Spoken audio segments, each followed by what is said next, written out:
Grand angle qui est donc consacré ce soir au départ d'Elisabeth Borne de Matignon, après avoir été reçue un peu moins d'1 h 50 pour être précis, par le président français Emmanuel Macron. Pourquoi ce changement? On va tenter de décrypter tout cela avec Bruno Cotresse. Bonsoir, merci d'être avec nous en direct sur TV5 Monde. Vous êtes politologue, chercheur au CNRS, et en plateau Arnaud Benedetti, rédacteur en chef de la revue Politique et Parlementaire. Arnaud Benedetti, vous qui suivez la vie politique française depuis longtemps, est-ce que vous avez été surpris par ce qui se passe depuis ce matin, alors, pour ne pas dire hier soir? Pas depuis ce qui se passe depuis ce matin, mais plutôt ce qui me surprend en effet, c'est finalement l'agenda de remaniement qu'a choisi le président de la République, parce qu'il aurait pu très bien, d'une certaine manière, user jusqu'à la corde sa première ministre, Madame Borne, jusqu'aux échéances du mois de juin, les élections européennes. Il fait un choix manifestement différent.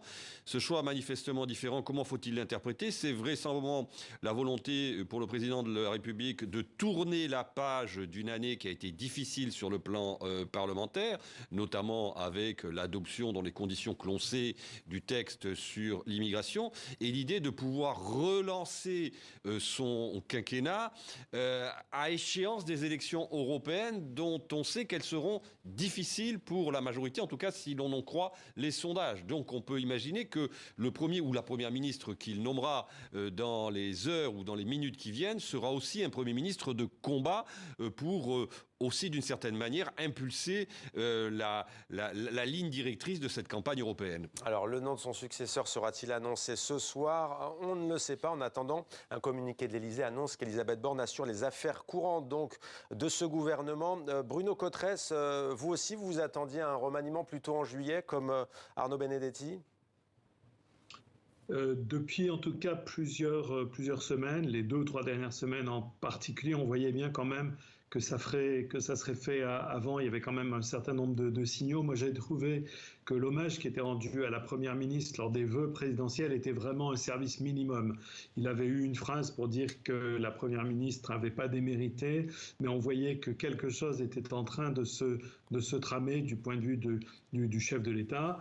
Alors c'est vrai que l'idée de changer de Premier ministre en vue de gagner des élections européennes qui s'annoncent difficiles est un vrai pari, pas du tout gagné d'avance, parce qu'il y a des raisons quand même fortes, structurelles, qui font que le Rassemblement national est aujourd'hui en tête des intentions de vote pour les élections européennes, dont je rappelle qu'il a gagné quand même les 2 dernières élections européennes de 2014 et 2019 en France.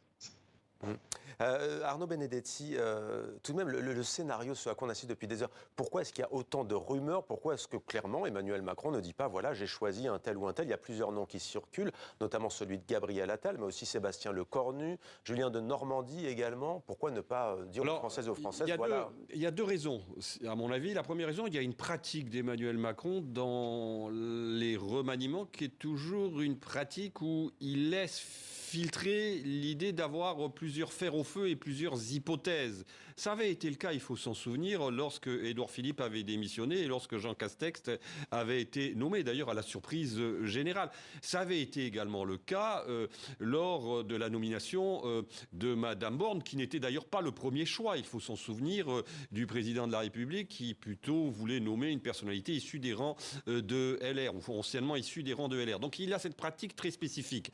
Ensuite, vraisemblablement, il y a aussi une situation politique qui est une situation politique de forte contrainte pour le président de la République. Il n'a pas de majorité, ou il a une majorité très relative à l'Assemblée nationale.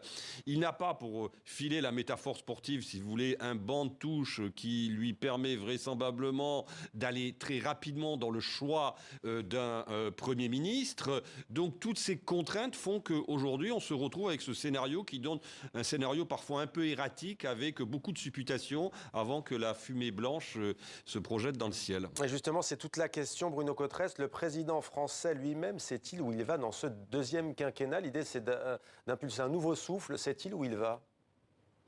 D'une certaine manière, c'est ça le vrai problème, en fait, fondamental.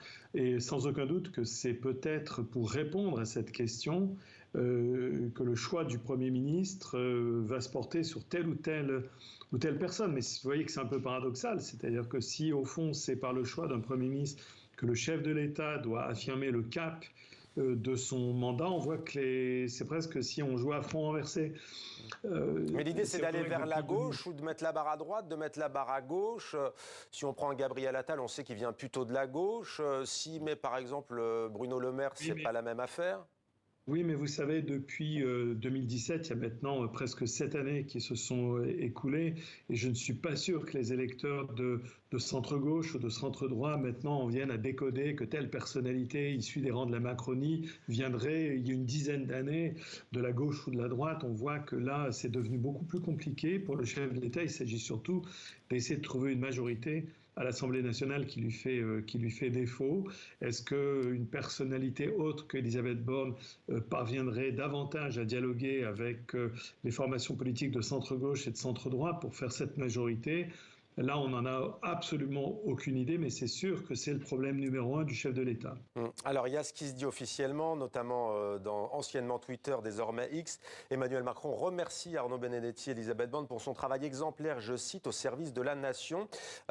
Si on parle cash, est-ce que vous diriez qu'il a utilisé Elisabeth Borne pour faire passer deux réformes délicates, celle du travail et celle de l'immigration, et que désormais, bon, il se dit, la forme n'y est plus?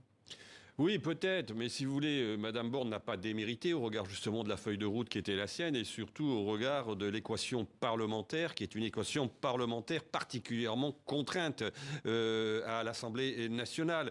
Et je ne suis pas sûr qu'aujourd'hui, en, disons, se séparant de Madame Borne, il retrouve, disons, cet espace politique dont il a besoin à l'Assemblée nationale. Ça va rien changer, vous nous dites. Le problème finalement d'Emmanuel Macron, c'est bien évidemment le cap, comme l'a dit très justement Bruno Cotresse, mais c'est aussi aujourd'hui la base parlementaire qui lui permettra de tenir jusqu'à 2027 et surtout de faire que ce quinquennat soit utile pour la France et soit utile aussi pour sa majorité. Parce que aujourd'hui, Emmanuel Macron est un candidat qui est sous pression du Rassemblement national. Il est sous pression du Rassemblement national non seulement à l'échéance des futures élections européennes, mais surtout après, lors des futures élections qui viendront, c'est-à-dire les élections notamment présidentielles de 2027. Donc il faut qu'il essaye de desserrer cet étau.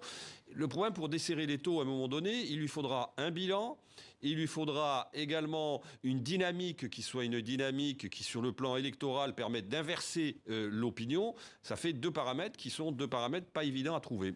Alors, la loi immigration, c'est désormais entre les mains du Conseil constitutionnel. Et d'ailleurs, lors des vœux au président français, Laurent Fabius l'a annoncé, le Conseil constitutionnel se prononcera le 25 janvier. C'est une info qui passe inaperçue, mais qui mérite quand même d'être donnée. Bruno Cotresse, est-ce qu'on va connaître, selon vous, ces prochaines heures, le nom du Premier ministre? Et encore une fois, selon vous, pourquoi ce changement? Est-ce que c'est vraiment sur la forme? Si on comprend bien, ça n'a rien changé, nous dit Arnaud Benedetti. Ah, on a perdu Bruno Cotresse. Arnaud Benedetti, alors les profils de celles et ceux qui sont cités, aujourd'hui, disons dans les dernières minutes qui précèdent cette émission, si je puis dire, le nom le plus cité, c'est celui de Gabriel Attal, qui a un avantage.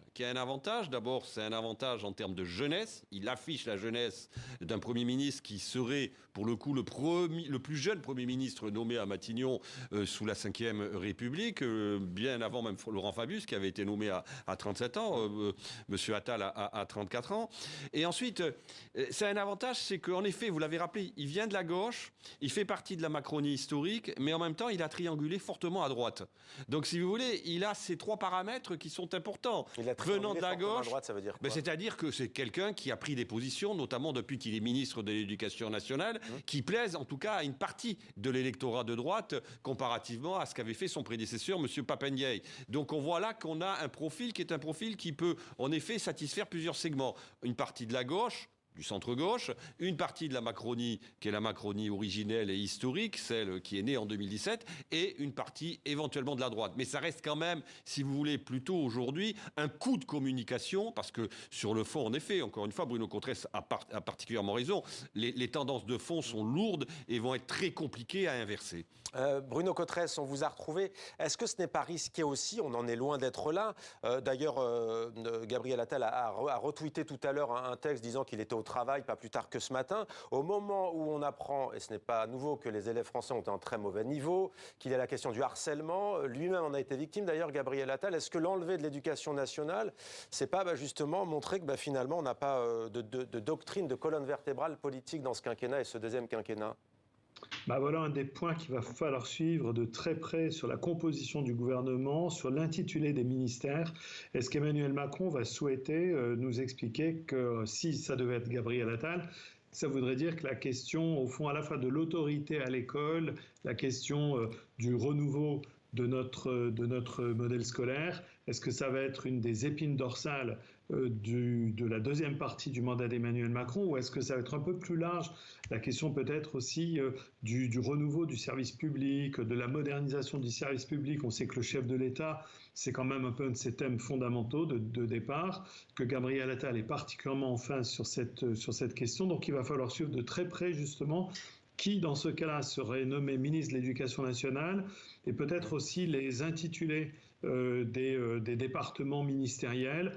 Le chef de l'État avait fait, au cours de ses vœux, un éloge du retour ce qu'il appelle le réarmement civique. Comment tout ceci va s'exprimer dans la composition du gouvernement, et en particulier sur les questions de l'école et du service public. Alors Bruno Cotrez, une dernière question pour vous, rester avec nous. Le temps pour moi de remercier Arnaud Benedetti qui doit filer. Merci beaucoup Arnaud Benedetti d'avoir été avec nous ce soir en direct sur TV5 Monde. Bruno Cotrez, la dernière question, et on ne l'a pas dit, l'une des qualités que beaucoup d'observateurs reconnaissent à Gabriel Attal, c'est son talent d'orateur, son sens de la répartie, notamment lorsqu'il est face à l'opposition.